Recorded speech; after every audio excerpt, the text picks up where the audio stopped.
Hi, my name is Chris and this is Battle Nonsense. When we look back at the recent history of Battlefield, then it's quite impressive what DICE did to the networking or netcode of this franchise. I think that Battlefield 4 is the only AAA game to date that basically got a complete overhaul of its netcode after launch.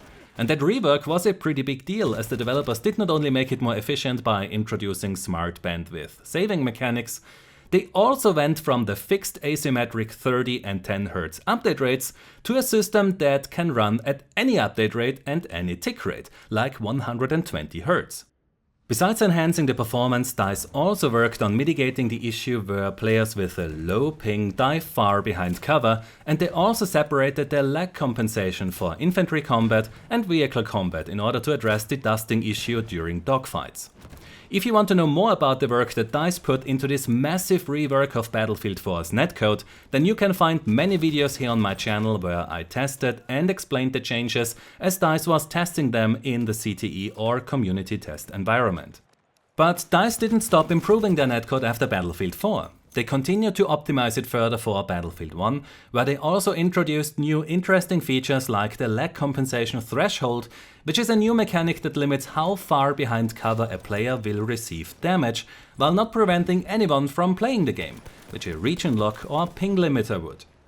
So DICE and EA have clearly put a lot of time, effort and money into the networking of their games. And today I want to ask and answer the question if the result of these efforts is good enough for the new competitive Battlefield experience called Incursions, which is currently in closed alpha.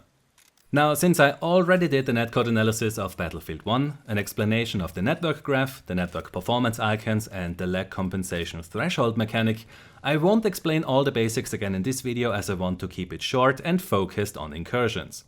However, I recommend that you also watch these other videos that I just mentioned, as they will help you to get the full picture of how Battlefield 1's netcode works. You can find links to these videos in the description down below. Now, how about Incursions? On PC, Battlefield 1 runs at a tick rate of 60 Hz, which means that we have about 16 milliseconds between two updates. Incursions, however, is running at a competitive 120 Hz.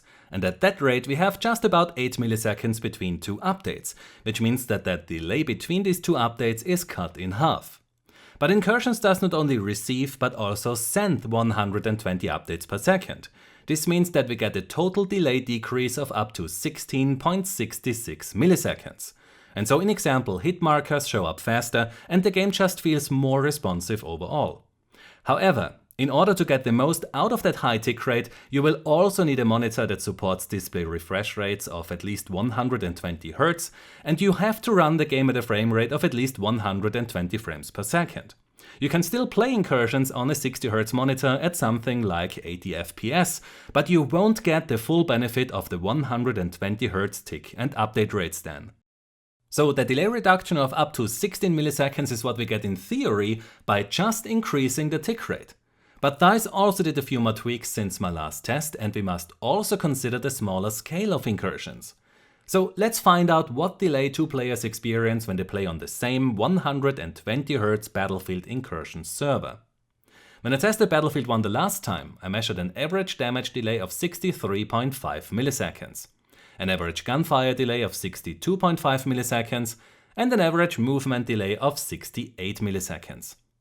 Now in Incursions at 120 Hz I measured 37.5 milliseconds for damage, 46.5 milliseconds for gunfire and 45.5 milliseconds for player movement. That's 26 milliseconds less delay for damage, 16 milliseconds less delay for gunfire and 22.5 milliseconds less delay for player movement.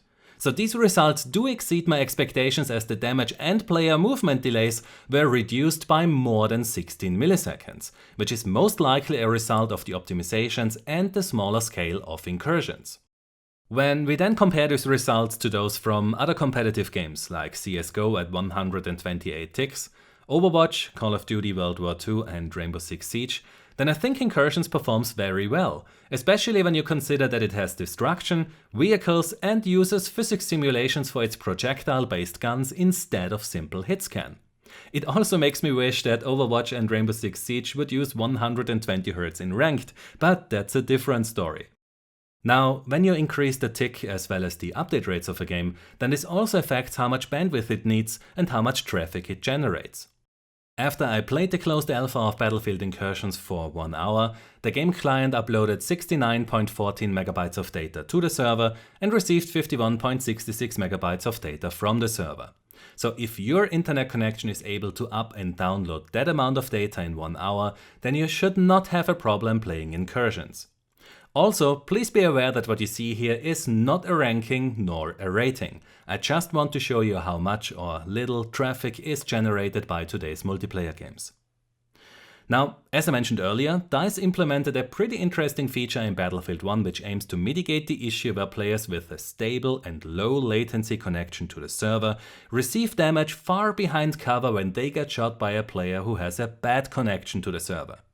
As I explained in a separate video, to which you can find the link in the description down below, the game will only compensate a specific amount of lag set by the developers. Once a player's ping exceeds that threshold, he has to start and compensate that additional delay by leading his aim. In the last build of the Incursions Alpha, this threshold was set to 110 milliseconds. So when your ping got higher than 110 milliseconds, then this triggered the aim lead indicator in the top right corner, which means that your hit registration is now done fully server-side and any additional delay will not get compensated. So as long as your ping is close to that threshold, and when you fire at a player who is not moving very fast, you don't really have to lead your shot, as you can see here. However, the higher your ping gets, or the faster the enemy player moves, the further you will have to lead your shot to hit the player. This system causes that the player who receives that shot always gets it at about the same spot behind the wall. The increased lag of the shooter does not further delay when the other player receives that hit. So, based on my tests, the netcode is more than fit to support competitive play in Battlefield Incursions, and the developers will even keep improving it in the future. So if you are a gamer who values teamwork and tactics, or if you are a fan of the franchise but the gameplay experience on public Battlefield 1 servers is just not quite what you are looking for, then you should definitely keep an eye on Battlefield Incursions, which offers exactly what I want from a Battlefield game, just at a smaller scale.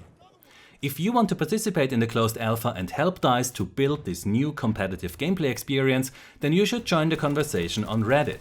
Also, David Sirland, the producer behind Incursions, told me that if you want to get a key for the closed alpha, then you should get on the Discord server and send him a private message there. You can find the link to the Discord server in the description down below. Now, if you enjoyed this netcode analysis of the Battlefield 1 Incursions alpha, then it would be great if you could support me on Patreon. Without the awesome support that I get from my patrons, I simply could not continue to bring you these netcode analysis videos or the input delay tests. So if you like my work, then you can find the link to my Patreon in the description down below, where you can also do a one-time donation now. Also, if you want to stay up to date on what I'm currently working on, then you can follow me on Twitter or Facebook. The links are also in the description of this video. And if you don't want to miss the next one, then you might want to subscribe to my channel and click on the little bell icon below this video to receive a notification when I upload the next one. So if you enjoyed this video, then please give it a like, subscribe for more, and I hope to see you next time. Until then, have a nice day and take care. My name is Chris, and this was Battle Nonsense.